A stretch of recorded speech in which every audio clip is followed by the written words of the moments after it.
You are watching a USA Swimming production. Welcome to Deck Pass Live, located here in Austin, Texas. This is the first stop of 6 stops for the Tier Pro Series, and that's a beautiful shot of downtown Austin. You can see the lights. And here you go. This is Lead Joe Jamal Swim Center, where all the famous swimmers will swim, but you can see Tier has done an amazing job of getting this place going. So we're excited. But here at this Pro Series, the Tier Pro Series, we're going to have 530 swimmers, 27 different countries will be here, and most importantly, we have 15 Olympians. 32 of them have 32 medalists, and 21 of them are gold. And I've got somebody with me right now who's part of that tally. I mean, he just makes me feel short every time I'm with him, guys. Matt Grievers, how you doing, Matt? Great, thanks, Brandon. Yeah, buddy. So let's talk a little bit about Tier. You've been with Tier for what? How long have you been with Tier now? Over 10 years. And it's now the title sponsor of these series. You've been coming to these meets for a long time now. What's it mean to you now to have Tier as being the title sponsor for something like this? Yeah, it's great. A lot of excitement. It's great to see, the brand that you've been representing forever all over the walls. And I feel like they've come a long way in the last 10 years and brought me with them a little bit. And it's been great. And it's also nice to be able to set up your autograph signings through them here, and just making it to your meet is just a little easier for me, just because all Tier all the time is here. I'm ready. There's a suit or a easily shirt. Get one of those contract apperances out of the way. That's right. You see some big posters of yourself around. Yeah. So it's I already it's stole cool. one of you, so that's cool. No, but let's talk a little bit. There's a big hot topic right now with the whole format that we have here today. The knockout 50s tomorrow night.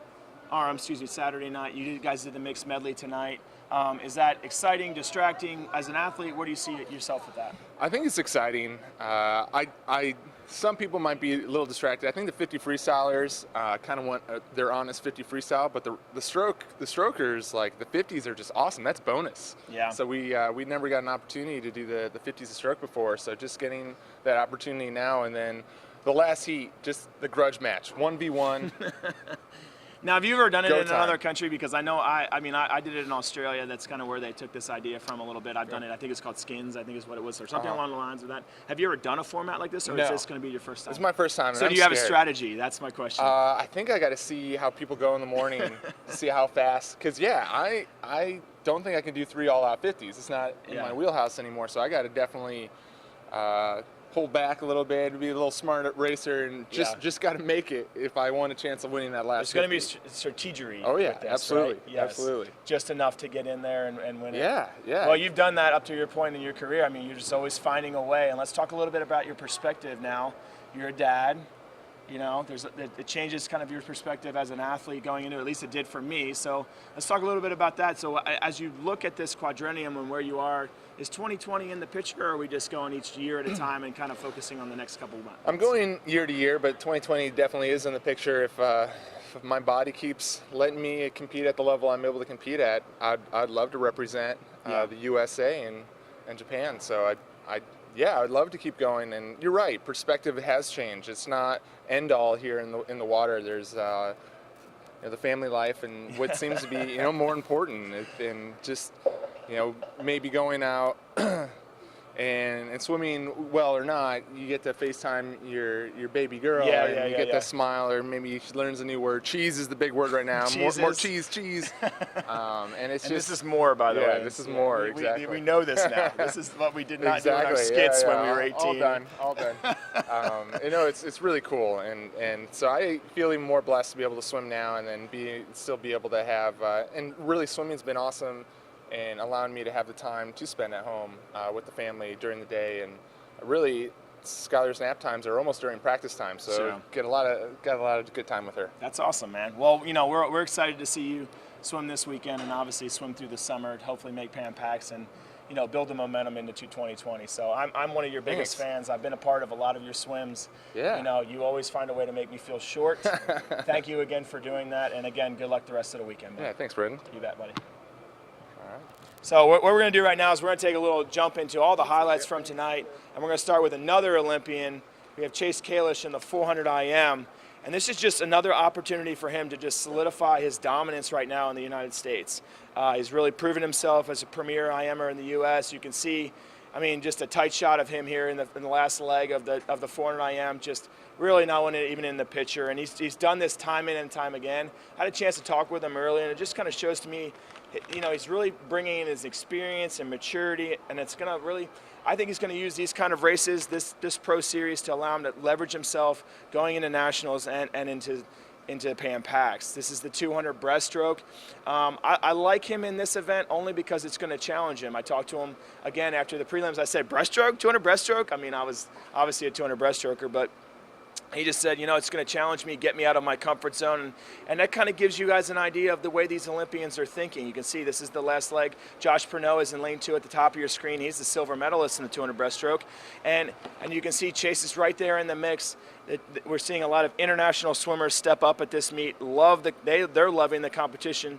This is the kind of competition that they're not getting in their country. So the international swimmers are coming out on top here, but you can see our Americans are coming back in there. Chase Kalish with a 3rd place finish there, coming off of the 400 IM not too long after that.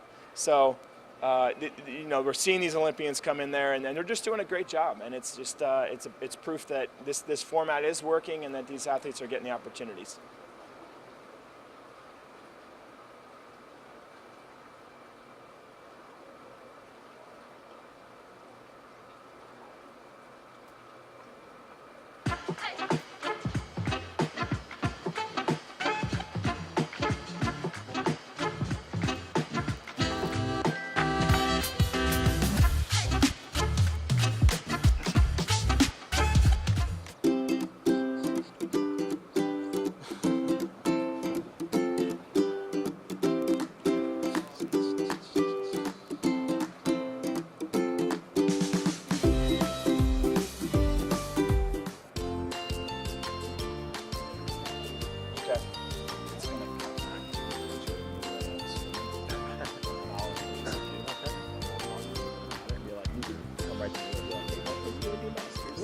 I don't know if I can beat you. Here you go. This is a throwback shot of me back in the day, breaststroking it, swimming for the Longhorns. I believe this was my sophomore year. You will not be seeing me in that attire anytime soon. But right now I've got an opportunity to talk to another breaststroker, a master swimmer that is coming to this Pro Series to swim, also a breaststroker, swimming the 50. Sepiwe, let's talk a little bit about why you're here and what you're hoping to do this weekend, bud. Well, thanks for having me, Brendan. It's great. I love coming to this meet. It gives me an opportunity to swim against some of the best swimmers in the world. I'm 46 years old, so it's a thrill. You know, there's a lot of young kids, and there's Olympic swimmers, there's international swimmers. I just want to come, do my best. Maybe I can swim faster than I did in college, and we'll see what happens. I'm not going to race you. It's just I want you to know that I just brought you on the show because all day I felt old around these other athletes, and now I feel actually a little bit young. I feel like a spring chicken. No, I'm just kidding. But guys, this guy's no shabby to this. He's a 13-time U.S. MS national champion in the 45 to 49 division. I mean, my favorite stat about all the things that you talked about with me today is that he's going times that are faster now at your age, which is what, 45? I'm 46 now. You're 46 years old, and you're going faster than you did in college. And so for you guys out there that feel like you missed the window of opportunity, master swimming is where it is. And if you can get to the level that Sepiwe is at, then, man, you can come to a meet like this and throw down. I think you're going to be one of the highlights of the meet, somebody to look out for. Hey, man, there's a buzz about this guy when he comes on the pool deck. It's insane, and how many people coming to watch you and stuff like that. So I'm a huge fan. You know, we have a mutual friend who trains you, and I just want to see you be successful and hopefully take out that age class of people, man. Thanks. I'm going to do my best. I'm swimming 100 breaststroke and 200 IM tomorrow and 50 free. Might get a record. We'll see about that. This pool is known to do that, right? I've heard. Have you swum in this pool before? I've never swum here before, so this is exciting. University of Texas has a long history, and they have a great program now, but they had a great program going all the way back to, what was it, Jill Sturkle? Yeah, yep. So just, you know, one of the things I want to do is set an example and say, hey, you know, I'm training only 25% of what I used to. I swim an hour in the mornings, Monday through Friday. And I was a 58.4 breaststroker in college, and I'm now 57.6.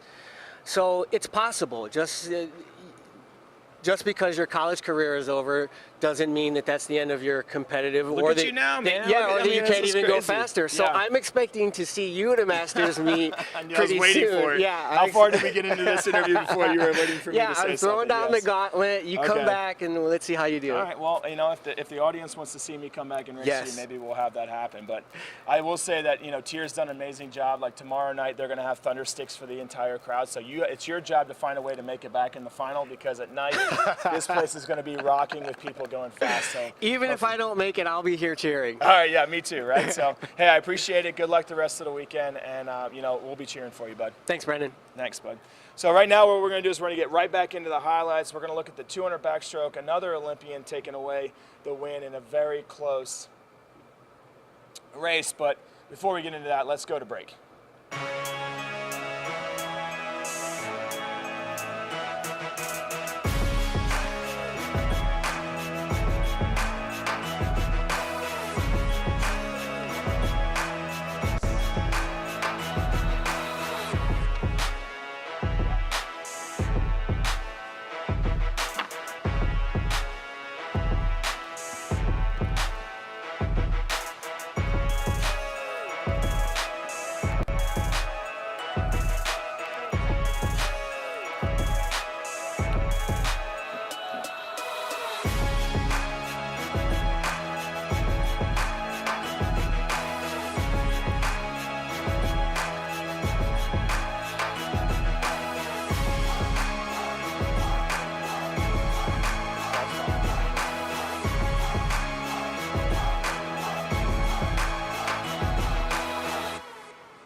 All right, welcome back. Now we're back from the break. Now we're going to look at highlights from the 200 backstroke. Two other Olympians go at it head-to-head. These guys have proven themselves to make this race an exciting one. Jacob Pibley and Ryan Murphy. These guys are, you can see right there in the center of your pool, racing it out. And Jacob did a really good job of challenging Ryan, but Ryan continues to find a way to use that underwater off the last wall and proving to be that backstroke premier backstroker in the U.S. And this is the kind of racing we're going to see in these events as we go through it. It's always nice to see the Olympians start to use the tune-up of these events to prepare them. Again, they're coming off of Christmas training. They're a little bit tired. These times were not that great for them, but they are going in these races and racing hard. And to see these two Olympians come together like this is very similar to what we saw at trials in 2016, and I expect to see something very similar in 2020. And then next, we're going to talk a little bit about, again, this new format that we have going for us is the mixed medley relays. And this is something that I'd read about and watched, but I'd never seen it. I've never been to World Championships or an international meet where this was taking place. But they picked 2 women and 2 men, put them into a medley relay. And this is our swim squad. So you have Sandino, Coughlin, Lezak, and Kreiselberg all picked their teams to race it out. And you can see right there at the bottom of your screen, Jason Lezak was the big winner tonight. Nice job, Jay. And his team came out on top. So some strategy in there. We will get an opportunity tomorrow night to talk to 2 of the captains, Natalie Coughlin and Caitlin Sandino, a little bit more about how they were thinking as they went through those relays and as we go into the rest of the weekend. So all new formats, all fun stuff that's going on. It's going to get exciting as the weekend goes on. I think the format tonight was there, but it's only going to get better as it goes on. So again, if you want to come to this event, go on to usaswimming.org, buy your tickets, come in. There's all kinds of giveaways from tier. You're going to get to see people like Matt Grievous, who we talked about, Sapiwe. He was in there to mix tonight. So make sure you come out, come watch the energy. These athletes are putting up a show, and you're going to be a big part of that show. So again, from Brendan Hansen, Austin, Texas, thanks for tuning in tonight. Deck Pass Live. Good night, everybody.